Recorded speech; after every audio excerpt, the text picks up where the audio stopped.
Hi everyone! Most people don't feel like they have enough money to live their dream. If you tend to never have enough money left over to put in a savings account, or if you constantly transfer money out of your savings account as much as you transfer into it, then keep watching. What you need to do is to change your mindset. There is one proven trick that might work, and I will be explaining why and how you can use it.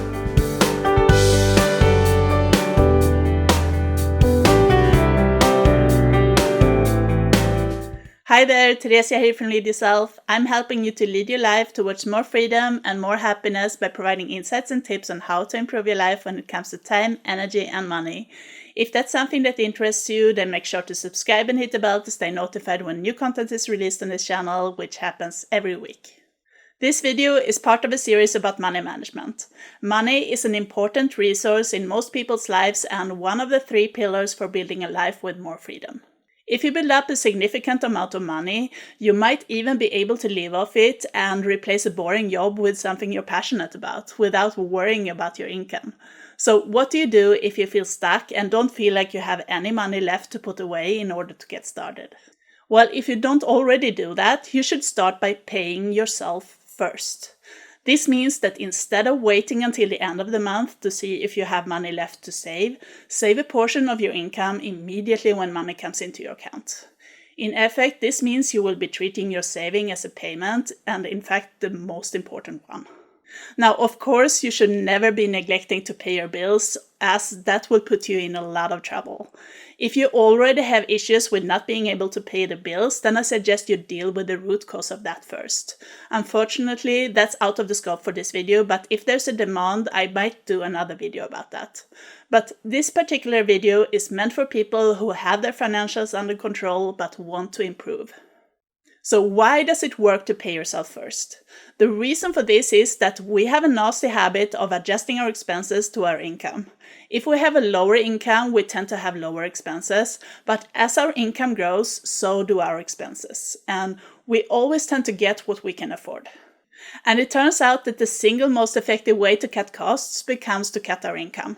That is in essence the aim when paying ourselves first. We take a portion of our income and just remove it from our main account and put it where it becomes less accessible. And the end result is that we have less of our income left to deal with our expenses.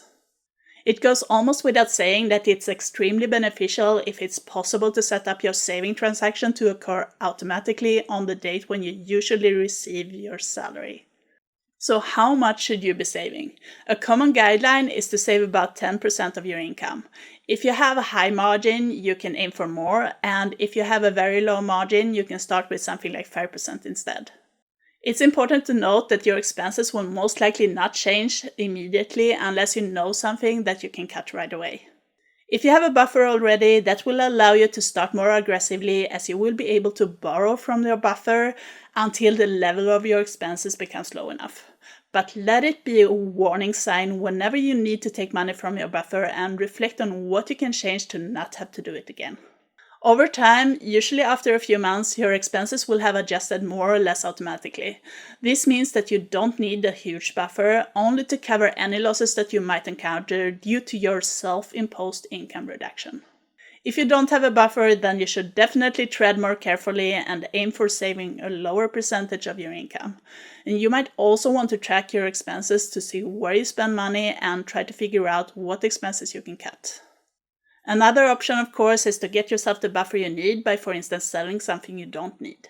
Now remember that if you want to build up a significant amount of money that can later generate an income stream of its own, the money you save using this strategy is off limits. The best way to think about it short term is to think that this money doesn't really exist at all. It's money that you don't have anymore for paying your everyday expenses. I personally detach myself by having my money go directly into an investment portfolio where it's automatically invested. I have developed a way to think about that portfolio as an entirely separate ecosystem that's similar to growing a forest. And when money comes in, new trees are planted, but they need to be allowed to grow for a long time before they are cut down and profits are reaped. Another thing I did in the beginning before starting that portfolio was to put money into accounts where the money was locked in for a certain amount of time. Such accounts usually give a higher interest rate, as you're essentially lending money for a longer time to the bank offering the account. Whatever you can do to make this money less accessible is a plus. Remember, this money is off limits. It doesn't exist in your daily life. Now, if you need to save money for specific things you want to or need to buy, you should be saving that money separately. You can of course use the same trick with paying yourself first, but make sure you still prioritize your longer term savings if you want to build up that fortune. You should also consider keeping an emergency buffer of at least 3 monthly incomes. So the whole thing might look as follows, assuming a fictional net income of 10,000 fictional currency units per month.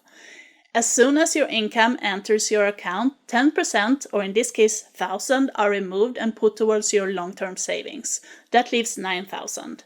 You also want to save money for traveling and want to put 1,000 per month towards that, and this leaves 8,000 of your income.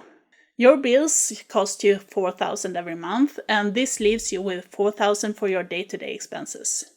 You should be keeping a buffer of 3 monthly incomes, which in this case is 30,000. And if you simply keep your buffer as the ideal amount that you should have in your account at the end of the month, this becomes a point of reference. If you have less, cut your costs. If you have more, put that extra money towards savings. One trick I use myself to more easily manage my day-to-day costs is to have the majority of them come in the form of a bill. I basically buy everything with a credit card and pay the monthly credit card bill in full. The credit cards I have used have all been completely free from interest rates as long as the monthly bills are paid in full and I did not withdraw cash. This basically means that all of my financial transactions happen around the time of when I get my salary. I pay myself first and pay the bills, including the credit card bills that cover my day-to-day expenses. After doing this, I will basically have no other expenses, so I will refill my buffer if that's needed and then save whatever is left. Now, depending on where you live, it may not be possible to pay everything using a credit card. Then you can use a buffer to simulate this process. So you use money from the buffer during the month, and in the beginning of the next month, you refill that buffer completely. And this is of course a different buffer than your emergency buffer. It corresponds to the whatever credit card limit you would need if you were using a credit card. And after all, when using a credit card this way, it is just a buffer. Finally, as a disclaimer, I am not aiming to give financial advice. My aim is to share my experiences and what I have learned over the years so that you can make your own financial decisions. That's it for today. Let me know in the comments if there's something that was hard to understand. Being sort of a finance nerd myself, I find it hard to keep it simple enough for people to understand, and I truly appreciate any feedback. Anyway, if you like this video, give it a thumbs up and make sure to subscribe and hit the bell so you don't miss any upcoming videos. In the next video, we'll be talking about things you really should know before getting started with investments. These are things that have been true eye-openers for me and have laid a very strong foundation for a low-maintenance, winning investment strategy. I hope to see you there. Thanks for watching. Bye!